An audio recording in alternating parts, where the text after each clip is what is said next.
ndewo na ụmụnne ekene m unu daalụ no. Hey, matchmaker nke anyị ga-eme kịta bụ kpọọ kọpị ụmụnne ifu ya ị ga-ala eki ya ịma ihe ị ga-eme kọpịrị nọmbịa dị n'elu akwụkwọ anyị. Ihe ị ga-emekwa bụ klikie read more ma ọ si mọ ị ga-afụ ihe o dee maka onwe nwata gbakal brain afụ n'olu nke afụ m fotie nne Chineke ifu fotie ị ga-ala eke ya. Biko anyị chọkwala ndị dị serious, ndị chọọ ịnụ nwaanyị nketa nke echi. Biko kenen kedu afịa ọ bụ Chinyere, kedu ebe obi na Lagos, kedu ihe ọ na-eme, ọ nọ into business personnel, ọ na-egotecha ụmụ ihe nri ya bụ na-ele.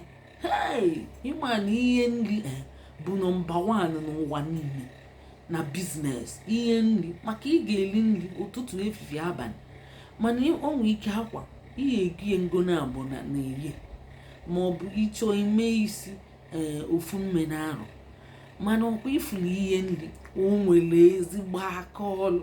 Ụmụnne gaanị ngwa ngwa emeghara ọdachi, gbaanị ngwa ngwa. Anụ bụ ụzọ na-aṅụkwa na mmiri ọma o. Onye misiri ya imisigo ihe maka ifu ka nwa si wee wụsal ka ọgọdọ. Ọ chọrọ nsogbu, ịchọ peace of mind.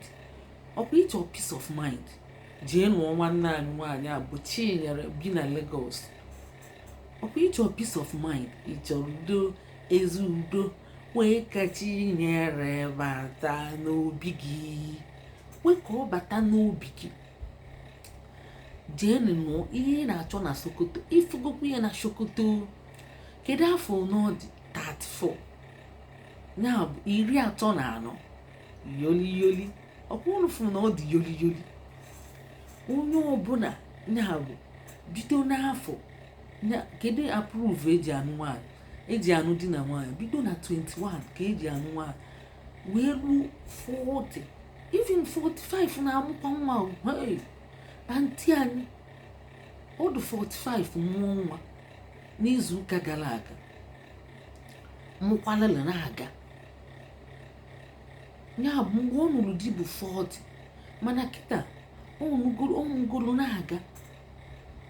Ọ mụrụ nwa n'izu ụka gara aga 45 ya bụ ihe 45 ya bụ ihe. So ndị na-asị na onye dị 40 anara amụ nwa asị, mana nwanne anyị nwaanyị a unu afụgo na ọ dị yoli. Ụmụnne gaanụ n'iru unu n'ọnya, unu aghara regret ya. Ebe ọbụla isi deelie edemede, deelie maka onwe gị, tụọlia foto gị, deelie ihe niile o kwesịrị ịma maka gị, onye bi bụ ihe niile o kwesịrị ịjụ gị. Gbu anya na ofu ngwa ka a ghara ịgbazi nje ya na-ajụ kwee kweke. Mee ngwa megala ọdachi. Onye luzukwa enye ịbịakwana sị m na ịchọ matchmaker, na-ekwe matchmaker ka ọ na-aga kịta. Ụmụ nwoke gbaa n'ọsọ kpọọ ọyị unu, ndị nne kpọọ ọnụ. Onye ọbụla nwere ọyị na-achọ nwaanyị mana ịkpọrọ ya kịta, ife ọkụ ya n'anya.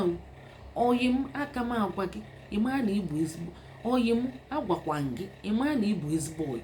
Ọyị m aka m agwa gị ịma na ịbụrụ ezigbo ọyị. Kpebeli na ekpele ọma, deeli na edemede dị mma. Onye nne na-ekiri m, inwekwara ụmụaka ịchọ kafa n'odi, inwere nwa nwaanyị ịchọ kafa n'odi, kpeeli nwanne anyị nwaanyị ekpeli ị na-ekpeli nwa gị. Onye nna ọkwa inwere ụmụaka ịchọ ka ụmụ gị n'odi ma ọ bụ nwaanyị, kpeelu nwanne anyị nwaanyị ekpele ị na-ekpeli ụmụ gị. Ma ndị niile chọọ matchmaker wish beni luck, ma ndị nụbugo nwaanyị ịdụ ịbụ young father ma ọ bụ young mother, kpeele na ekpele. Ọ bụ ihe Chukwu kwuru n'akwụkwọ nsọ ka anyị na-eme. Genesis 2:24 ya na Matthew 19:5 o delie ebe ahụ. Jee research anya, Chukwu delie. Anyị na-epromote ya bụ anyị na-eme ihe ọjọọ? Mba. Nwanne anyị nwaanyị na-achọ nke ọ na-eme? Mba. A sị nwata chọba nke ọ bụla ajọ nwa, ọ bụrụ ajọ nwa. Unu aghọtago? Ọ bụrụ ajọ nwa, ndị ọ dịrọkwa desperate. ụmụ nwoke unu ga-ebidokwa debekwe nke unu ka ụmụ nwaanyị chatịbakwa unu, maka ụmụ nwaanyị na-edekeli bido mebekwe ka ụmụ nwaanyị bido chatịba unu ka unu nwee ike nwee opọchuniti. Ebe ọbụla ifu nwunye gị ọ bụ ihe ọma, ifuli ya n'ụzọ ka ọ na-aga, ifuli ya n'ụlọ ọrụ unu, ifuli ya nwanne gị fụchatara ya gosi gị, ifuli ya n'ihu akwụkwọ, ọ sị na ọ dị ready to settle down.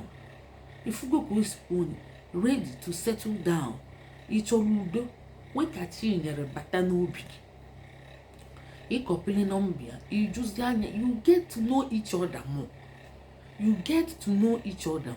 kedu onye mụrụ gị, ịjụ onye bụ nna ya, jụzie anya ogbefa, inwezi ike jee jụọ ese, ịchọ ịjụ na ese, ịchọkwa jụọ ese, ị ga-alụzikwa ọrụ nke ahụ, mana ị na-ajụ ese uche gị dị ya, maka o nwekwe ndị ilo mmadụ, ịbịa jụọ fe ajụjụ fe ekwute onye ahụ, ị ga-ajụ mmadụ na-abụ ma atọ, ịghọtago, ma ije ịjụ ajụjụ onye mụrụ nwa, nwata nwakata mma ijoba chukwu ma o mere pasha, ka anyị siri kwado ịma na okwu ga-ama mkpesara, nwa bụ ihe nkiri ewo, nwa bụ ihe nkiri ewo. Ana m ajụ onye mụ nwa, achọrọ m ka mụ na ya biri, ana m ajụ onye mụ nwa, achọrọ m ka mụ na ya biri. Nwa bụ ihe nkiri ewo. Ụmụnne, kpeelu na ekpere ọma. Ndị chọkwa ime n'ọdịnihu ka emeelu gị matchmaker, deela anyị edemede na nọmba anyị ji eme matchmaker. Anyị ga-emekwelu gị, ị ga-enweta ihe ị na-achọ. Ekpere na-ekpe bụ onye ọbụla mee matchmaker nweta ihe ọ na-achọ, nke fa na-enwetakwanụ rịzọtụ ya, iru na-atọkwanụ 40. Mee ka nwanne anyị soro na ndị a ga-agba nkwụfa na ekeresimesi a na-abịa. Nnụnụlia ụmụnne, ngwa ka emesịa na ya gazie, kpee ekpere nke gị ise.